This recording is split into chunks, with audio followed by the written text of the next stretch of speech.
You clicked because you want to know what the divers saw at the bottom of Lake Tahoe. So let me put you down there with them. 600 feet under the surface. The water is 39 degrees, black, silent. And in the beam of the light, something is standing upright on the lake floor that should not be able to stand at all. Here is what I believe after 2 years of chasing this. The bottom of Lake Tahoe is not an empty basin. It is a graveyard and a crime scene and a warning all at once. And the thing that the modern surveys pulled out of that darkness rewrites the entire history of this lake. This is not a campfire story. Every piece of it traces back to a real sonar survey, completed in 1998, to a seismologist named Graham Kent, and to a set of radiocarbon dates that nobody wants printed on the tourism brochures. Stay with me because the last piece is the one that changed everything for me. I want to be honest with you before we go further. When I started, I thought this was garbage. I thought it was one more lake legend dressed up for clicks. I remember sitting at my desk at 2 in the morning, reading a fishing forum where an old man swore his uncle had seen a body standing perfectly upright underwater in the 1960s, and I actually laughed out loud. I was sure I would find the boring answer in an afternoon. I never found it. That is the whole reason I am talking to you now. Let me start with the legend, because you have probably heard a piece of it. People say Lake Tahoe never gives up her dead. They say bodies that go down never come back up. And for once, the folklore is not wrong. It is just incomplete. Lake Tahoe sits high in the Sierra Nevada, on the border between California and Nevada, at an elevation of 6,225 feet. It is the second deepest lake in the entire United States. The official maximum depth is 1,645 feet. That is deeper than most people can even imagine standing water can be. If you drop the tallest building in San Francisco into it, the water would close over the roof and keep going. And here is the detail that makes the legend real. Below about 600 feet, the temperature of that water almost never changes.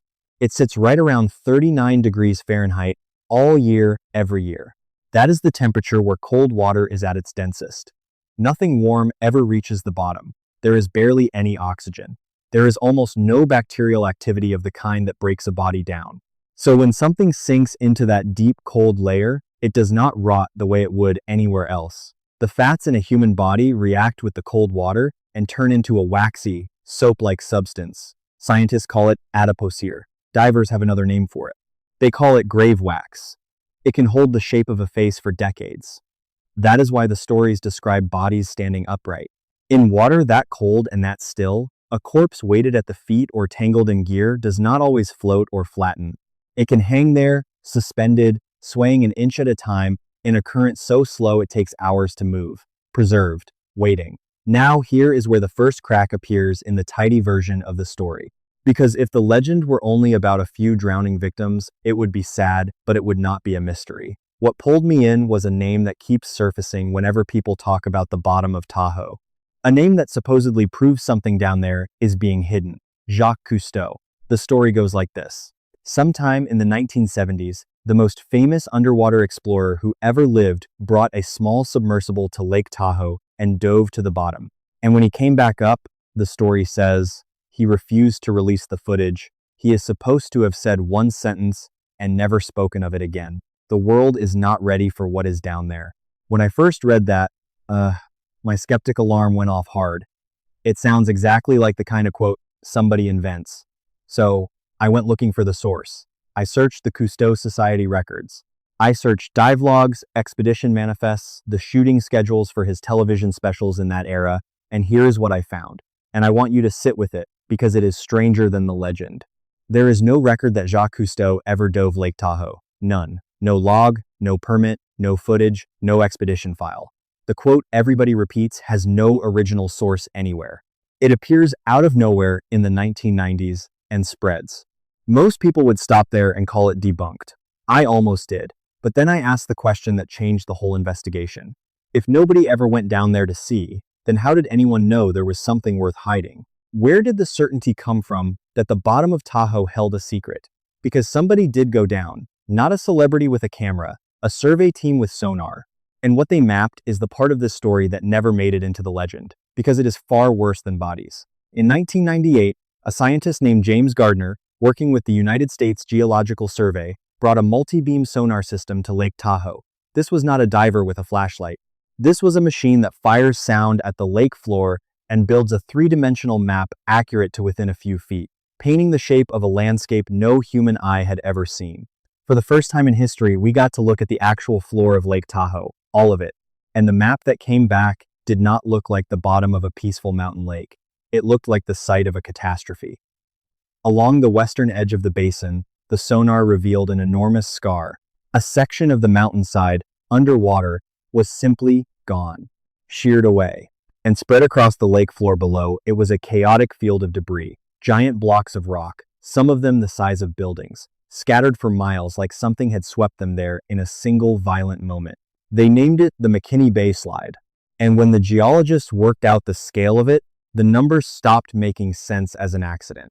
We are talking about a collapse of the lake basin so massive that it moved billions of cubic feet of rock. This was not erosion. This was not a slow settling over centuries. The debris field shows the signature of a sudden failure. The entire western slope of the basin let go at once and slammed into the deep water. And here's what that means, and this is the part that made me put my coffee down. When you drop that much rock into a lake this deep, the water has nowhere to go but up and out. The geologists ran the models. A collapse like McKinney Bay would have generated a wave, not a ripple. A wall of water. Estimates for the prehistoric event run to a wave height of over 330 feet. 330 feet of water, moving across a lake ringed today by towns, resorts, and highways. A tsunami, inland, in the mountains of California. Now for a moment I told myself, fine, that happened once, thousands of years ago, ancient history, it is over. But that is exactly where the story stopped being about the past and started being about something still down there, waiting. Because the same survey that found the slide found something underneath it, a fault. Running along the floor of Lake Tahoe, roughly parallel to that collapsed western slope, is a fracture in the earth called the West Tahoe Fault. And a seismologist named Graham Kent, who now runs the Nevada Seismological Laboratory at the University of Nevada, Reno, has spent years studying it using seismic imaging that looks straight down through the lake sediments into the rock below. What Kent found is that the West Tahoe Fault is not dead. It is one of the most dangerous faults in the region, and the lake sitting on top of it has been quietly recording its violence for tens of thousands of years, layer by layer, in the mud. Here is how that recording works, and once you understand it, you cannot unsee it. Every time that fault ruptures, the shaking triggers underwater landslides.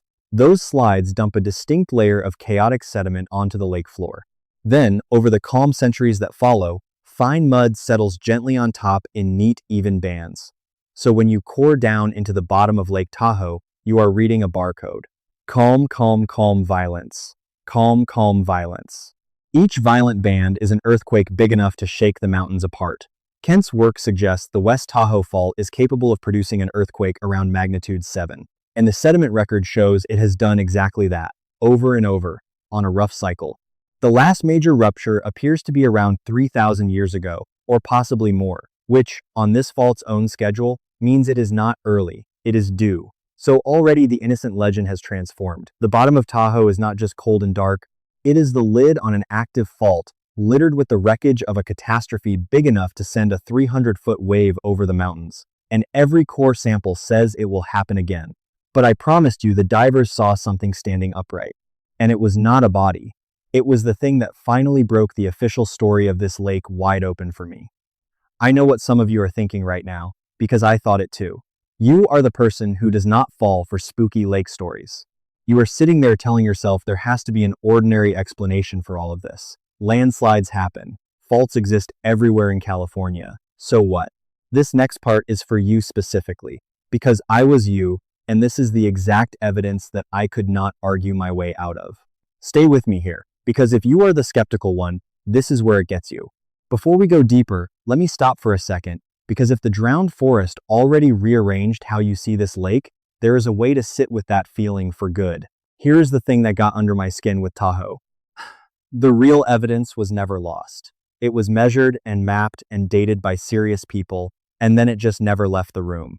That is the exact gap the author of this channel spent years closing, and he put the whole method into a digital collection called the Lost Origins Complete Library. The first volume, First Threshold, shows you how AI-driven LiDAR and modern survey tools uncover things hidden for thousands of years. The second, Deep Signal, teaches you the grammar of evidence, how to read a contested finding like these drowned forests without getting fooled by either the hoax or the postcard.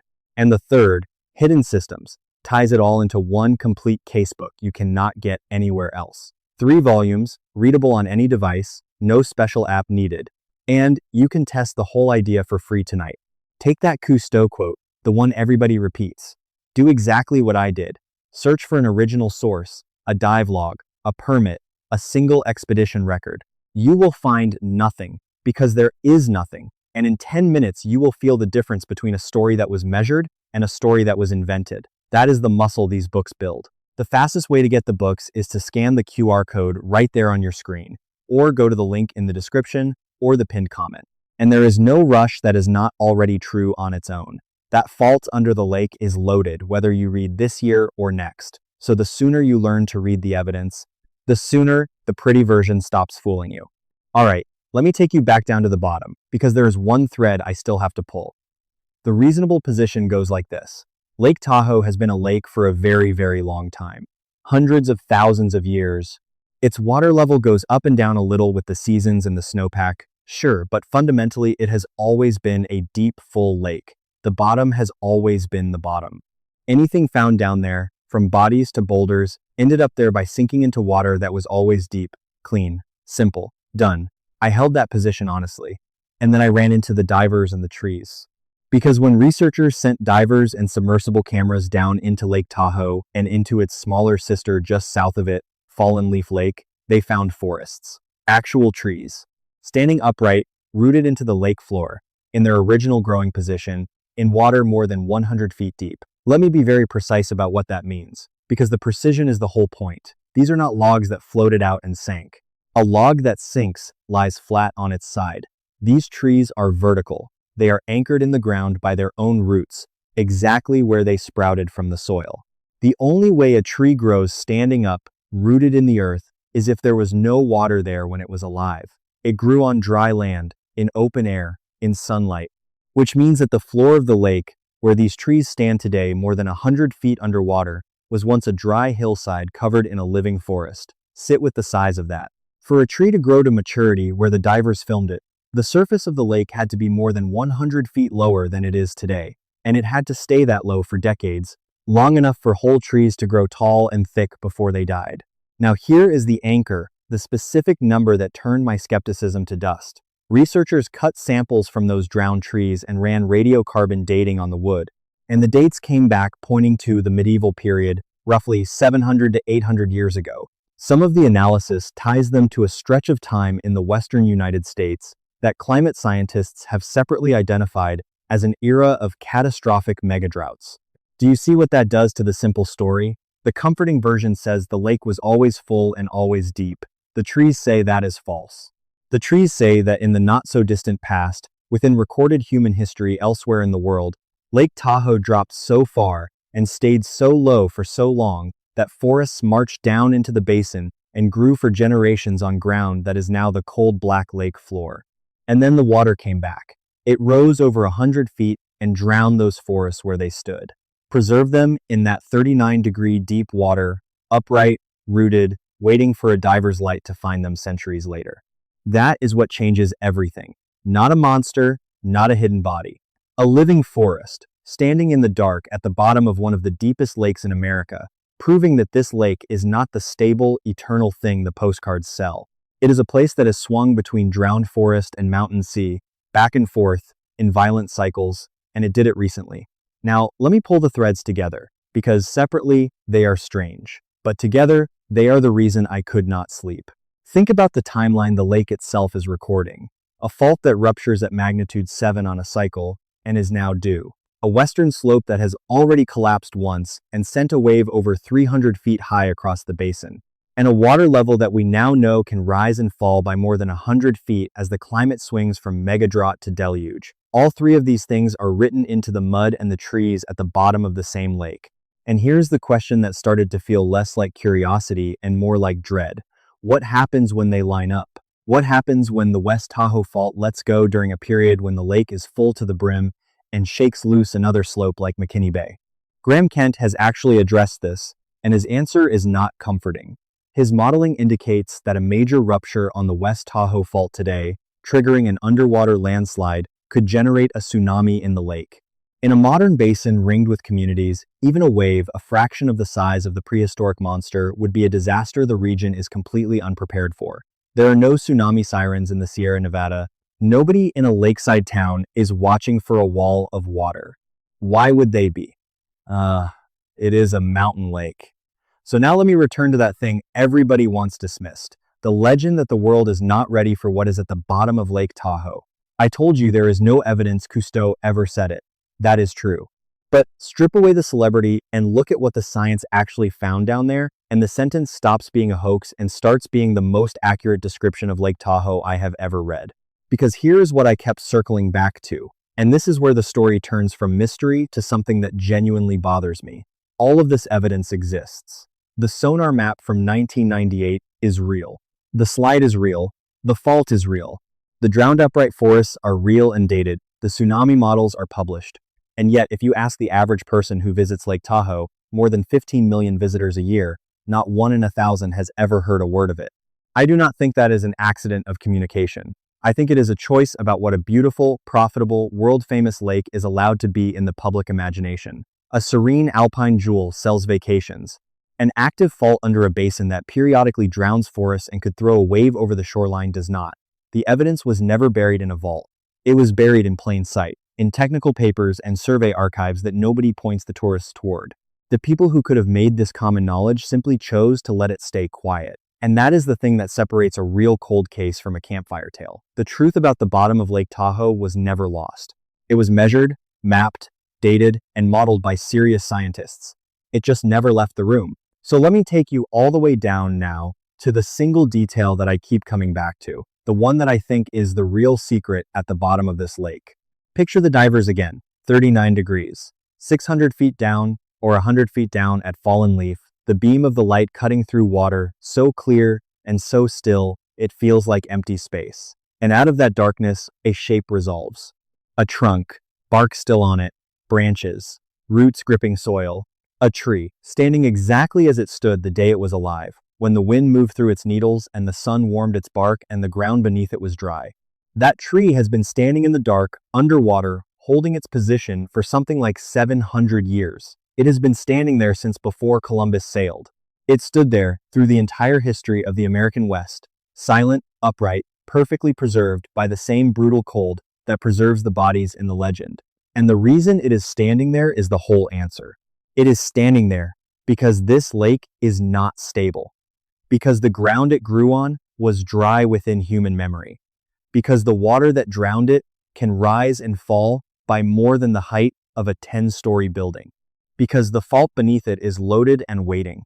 That single upright tree contains every warning the lake has been trying to give us. It is a clock and a tombstone and a signature all at once. That is what the divers filmed, not a body, not a monster. Something quieter and far more unsettling. Proof, standing in the dark, that everything we assume about this lake being permanent and safe is exactly backward. The bottom of Lake Tahoe is not hiding a secret about the dead. It is hiding a secret about what is coming.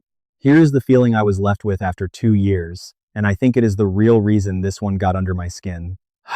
We look at a place like Lake Tahoe, and we see forever. We see something so old and so grand it could not possibly change.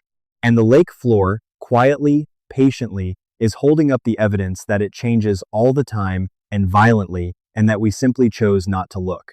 If you are still here, you already know you are the kind of person who cannot accept the pretty version just because it is easier. You are the one who hears there is nothing down there and asks how anyone could possibly know that. That is the only reason you made it to the end of this, and it is the only reason the truth about this lake will ever get out. So I want you to tell me one thing. The drowned forest, dated to 700 years ago, standing upright on the lake floor, does that change how you would feel standing on the shore of Lake Tahoe? Tell me in the comments and tell me where in the world you are watching from, because I read every one of these and the best leads I ever get come from you. I want to know if anyone out there has family stories from those lakeside towns, anything passed down, anything strange. If you refuse to let a case stay closed just because someone official stamped it solved, then you already belong here with the rest of us who keep pulling the threads. Because the next case I am opening involves another body of water, and a wreck that the records swear was found and identified. Except the depth it was found at is impossible for the ship it is supposed to be. Stay with me. We are only getting started. I've barely scratched the surface here. Inside the Unexplained Society, I take you through the full bottom of Tahoe evidence file. Everything this video didn't have room for.